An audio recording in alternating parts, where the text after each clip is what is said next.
सहनाववतु सहनौ भुनक्तु सह वीर्यं करवावहै तेजस्विनावधीतमस्तु मा विद्विषावहै। ओम शांति शांति शांति। ओम। प्यारे भाइयों बहनों, सादर सप्रेम नमस्ते।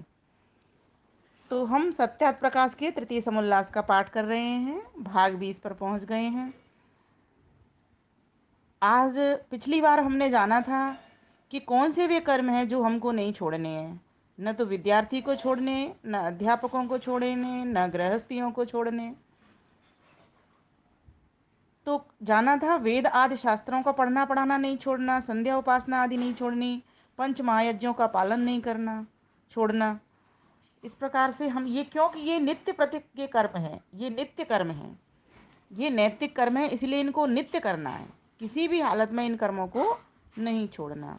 हमेशा बुरे कर्म में अनध्याय रखना है और अच्छे कर्म में सदा स्वाध्याय ही करते रहना है।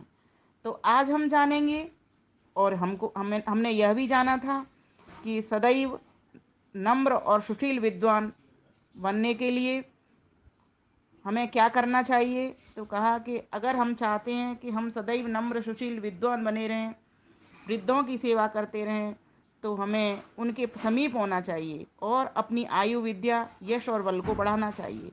उनकी सेवा सम्मान करते हुए, उनके साथ विनम्रता से व्यवहार करते हुए, विद्वान हों या फिर हमारे पितर हों, जो जीवित माता पिता आचार्य जन हैं, है ना, तो सभी के साथ में विनम्रता का व्यवहार करना चाहिए और उनका चरण स्पर्श कर नमस्ते कर, क्योंकि कहा था अभिवादनशीलस्य नित्यं वृद्ध उपसेवना चत्वारि तस्य वर्धन्त आयुर्विद्या यशोबलम। आज मनुस्मृति के कुछ और श्लोकों को महर्षि दयानंद सरस्वती बता रहे हैं, जिनको मैं पढ़ रही हूँ। पहले श्लोक, फिर उसके बाद में अर्थ। अहिंसयैव भूतानां कार्यं श्रेयोऽनुशासनं वाक्चैव मथुराश्लक्षणा प्रयोज्या धर्ममेच्छता प्रयोज्या धर्ममेच्छता। यस्य वाङ्मनसे शुद्धे सम्यग् गुप्ते च सर्वदा स वै सर्वम् अवाप्नोति वेदान्तोपगतं फलम् वेदान्तोपगतं फलम्। तो आइए पहले इन दो श्लोकों का अर्थ जान लेते हैं। तो कहा अहंसयैव भूतानां कार्यं श्रेयो अनुशासनम। विद्वान और विद्यार्थियों को क्या योग्य है, इसमें यह बताया है कि वैर बुद्धि छोड़ करके सब मनुष्यों को कल्याण के मार्ग का उपदेश करें।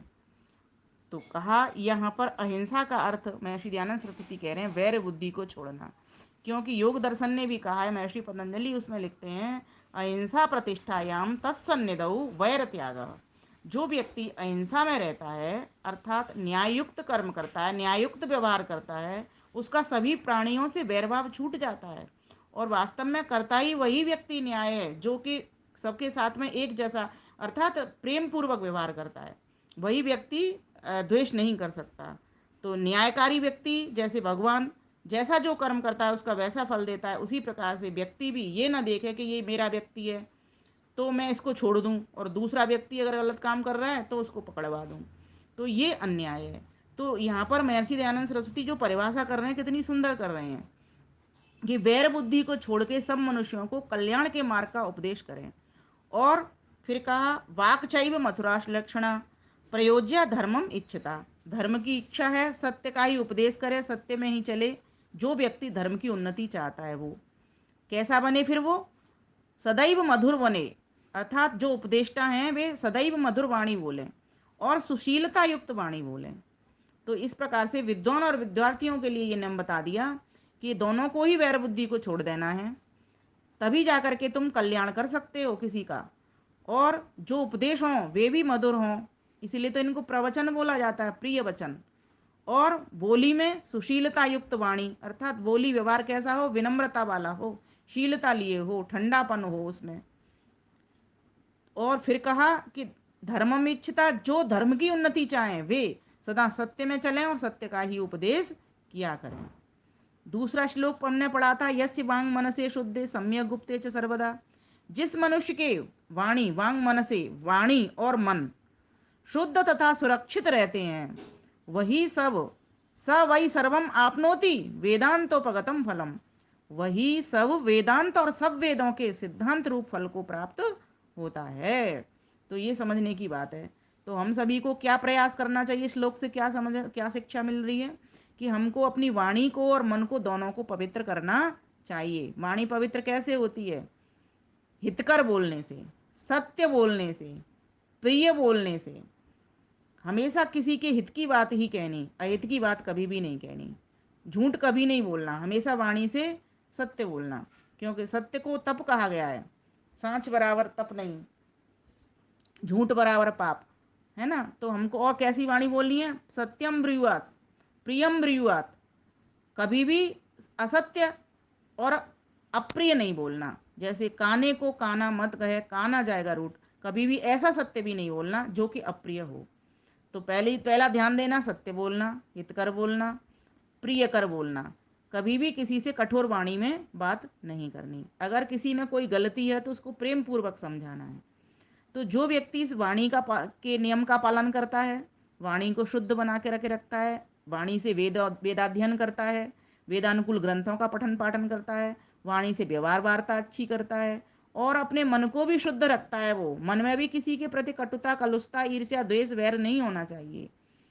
तो कहा वही सब वेदांत तथा सब वेदों के सिद्धांत रूप फल को प्राप्त होता है। अकेले पढ़ने से कुछ नहीं होता। व्यक्ति पढ़ रहा है, खूब पढ़ रहा है, लेकिन उसके जीवन में वेद का पालन नहीं है तो उसको फल प्राप्त नहीं होंगे। ये मनुस्मृति के मनु महाराज ने श्लोक बताए, जिनको कि महर्षि दयानंद सरस्वती ने सत्यात प्रकाश रूपी गुलदस्ता में पुष्प के रूप में हमारे समक्ष प्रस्तुत किए।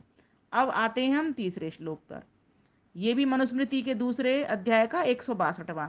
महर्षि दयानंद सरस्वती ने कितना श्रम किया, देखो चुन चुन करके हमारे लिए लाए हैं। जैसे कोई बाग से चुन चुन करके बढ़िया बढ़िया फूल लाए जो हमारे लिए काम के हों, वही पुष्प उन्होंने चुने। तो आइए पढ़ते हैं इसको भी। सम्मानात् ब्राह्मणो नित्यम उद्विजेत विषादिव अमृतस्यैव चाकांक्षे दवमानस्य सर्वदा, दवमानस्य सर्वदा। वही ब्राह्मण समग्र वेद और परमेश्वर को जानता है, जो प्रतिष्ठा से विष के तुल्य सदा डरता है और अपमान की इच्छा अमृत के समान किया करता है। ये इतना अच्छा श्लोक है और इसका पालन मुझे नहीं लगता कोई, वास्तव में कोई विरला व्यक्ति ही कर पाता होगा। क्योंकि हर कोई चाहे वित्तेषणा पुत्रेषणा से छूट जाए, लेकिन लोकेषणा से कोई भी नहीं छूटता। हर किसी को नाम की चिंता तो होती ही है और वो काम भी इसीलिए ही करता है कि मेरा इससे नाम होगा, मुझे यश मिलेगा, प्रसिद्धि मिलेगी। तो यहाँ कहा कि वही ब्राह्मण समग्र वेद और परमेश्वर को जानता है, जो प्रतिष्ठा थे सो विष के समान डरता है और अपमान की इच्छा अमृत के समान किया करता है। बताइए, ये बहुत बिरले लोगों में देखी जा सकती है। अभी तो मुझे नहीं लगता इस कलयुग में कोई व्यक्ति ऐसा होता होगा, हैं जिनके ऊपर धरती टिकी है। ऐसे लोग भी हैं, आज भी हैं। तो ये हमें सभी को अपने जीवन में इसका प्रयास अवश्य करना चाहिए।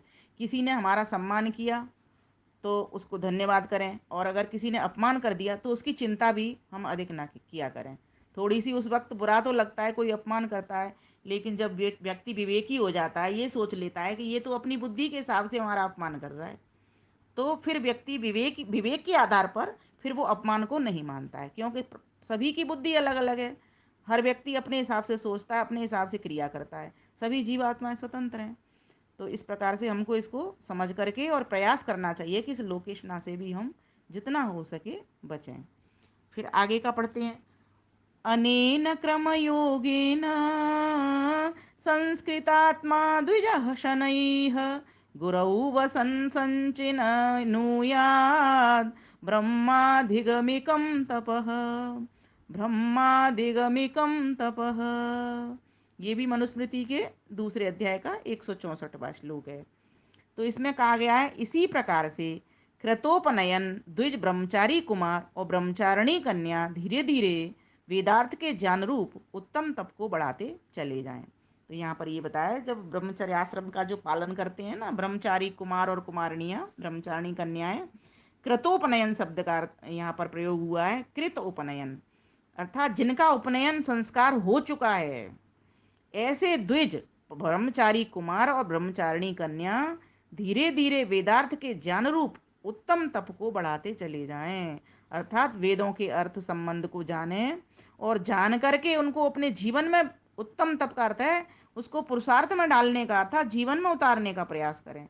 इस प्रकार से नित्य प्रयास करते चलें, उसको तप को बढ़ाते चले जाएं।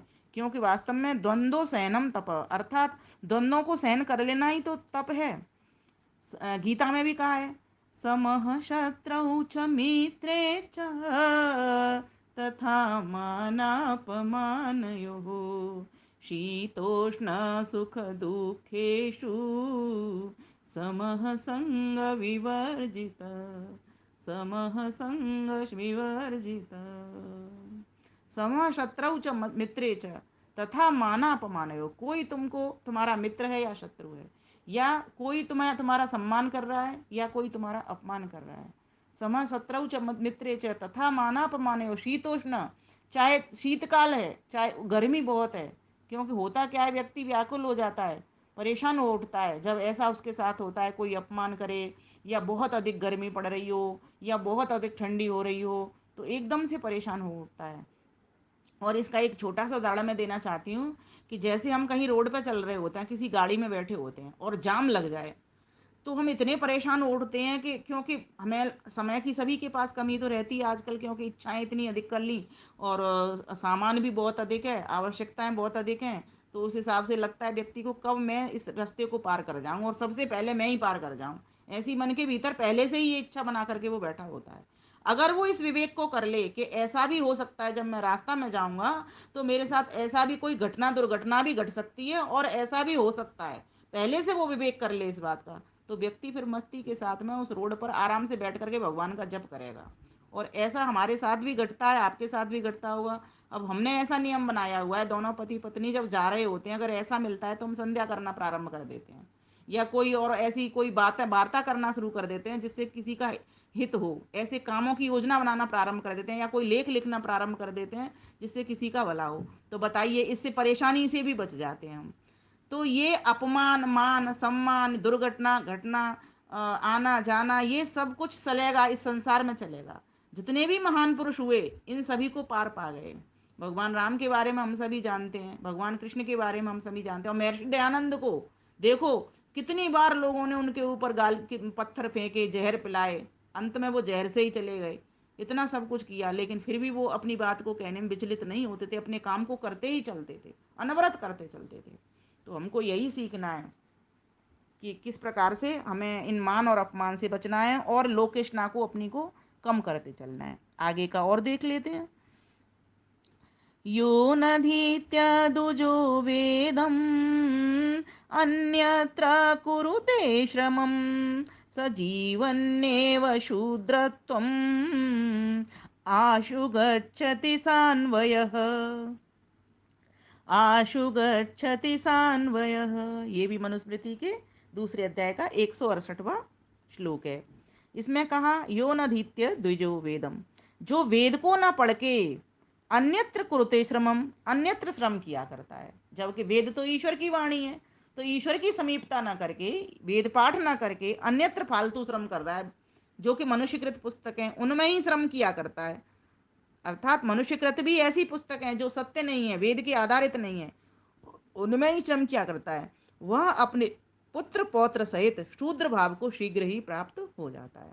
शूद्र भाव से अर्थ है जिसको विद्या पढ़ने पढ़ाने से भी ना आवे, मतलब जिसमें बुद्धि कम हो, तो ऐसे भाव को वो प्राप्त हो जाता है। तो हम सभी चाहते हैं कि हम ब्राह्मण बने, तो हम सभी का कर्तव्य बनता है, ब्राह्मण कोई यहाँ पर जाति से नहीं, जाति से तो जन्म से तो हम सभी शूद्र ही पैदा होते हैं, क्योंकि मनुष्य का बच्चा सिखाने से सीखता है, ब्राह्मण बाद में बनता है, जब संस्कार होता है तब। संस्कारा द्विजा उच्यते, पहले तो जन्मना जायते शूद्र, जन्म से तो सभी शूद्र पैदा होते हैं, बाद में जब माता उसकी शिक्षित होती है, विदुषी होती है, गुरुजन उसको अच्छे मिलते हैं, विद्वान मिलते हैं, नियम आचरण को बताने वाले बनते हैं, सत्य व्रत लेने वाले मिलते हैं, सत्य बोलने वाले मिलते हैं, तब जा कर के उसका जीवन बढ़िया बनता है। तो इस प्रकार से हम सभी को क्या करना चाहिए, वेद और वेदानुकूल ग्रंथों को पढ़ना चाहिए, श्रम इसके लिए ही श्रम करना चाहिए। बाहर के अन्य ग्रंथों में फालतू समय बर्बाद नहीं करना चाहिए। अन्यत्र श्रम का मतलब यहाँ पर महर्षि दयानंद सरस्वती कहना चाहते हैं, कई लोग क्या करते हैं, कोई कॉमिक्स पढ़ ली, कोई ऐसी किताब पढ़ ली जिसका कोई लाभ ही नहीं है, सिर्फ थोड़े से एंजॉय अपना समझ रहा है व्यक्ति। तो इसकी जगह पर अगर कोई ऐसा ग्रंथ पढ़ रहा है कि जिससे स्वयं का भी लाभ होगा, है ना, और औरों का भी लाभ हो, ऐसा ग्रंथ हमको पढ़ना चाहिए। तो अन्यत्र श्रम से मतलब यहाँ ये है कि कैसी गंदी पुस्तकें पढ़ते हैं कई लोग व्यर्थ मैगजीनों में ही समय व्यर्थ करते रहते हैं। तो ऐसी पुस्तकों को नहीं पढ़ना हमको, अच्छे रामायण है, गीता है, महाभारत है, वेदानुकूल ग्रंथ हैं, दर्शन है, उपनिषद हैं, इनमें श्रम करना चाहिए। क्योंकि जो व्यक्ति वैसी पुस्तकों में करता है वह तो फिर अपने पुत्र पौत्र सहित शूद्र भाव को शीघ्र ही प्राप्त, क्योंकि बुद्धि उसको आएगी नहीं, धर्म का ज्ञान उसको होगा नहीं, तो शूद्र भाव को तो होना ही होना है फिर सीधा सीधा। तो आज के लिए फिर हम इतना ही करते हैं इसको। इन श्लोकों को आप सब भी याद कर लें, बहुत अच्छे श्लोक हैं, और इनका अर्थ भी जानें। और फिर अब की बार जो प्रश्नोत्तरी होगी मैं इन्हीं में से प्रश्न बनाऊंगी, तो इसीलिए इनको याद भी करें, अच्छे से समझें, और जो बात नहीं समझ में आए तो मुझे प्रश्न लिख करके भी भेज सकते हैं आप। तो आज के लिए इतना ही। आप सभी बड़े ही उत्साह उमंग लगन के साथ में मगन होकर के पढ़ रहे हैं, बहुत अच्छा लग रहा है मुझे। और इस वीडियो को भी खूब साझा कर रहे हैं, लेकिन जो नहीं कर पा रहे हैं खूब इसको आगे आगे साझा करिए, जिससे पुण्य की प्राप्ति आपको भी साथ साथ में होती चले। तो मैं श्री दयानंद सरस्वती को धन्यवाद, आप सभी को भी धन्यवाद, नमस्ते।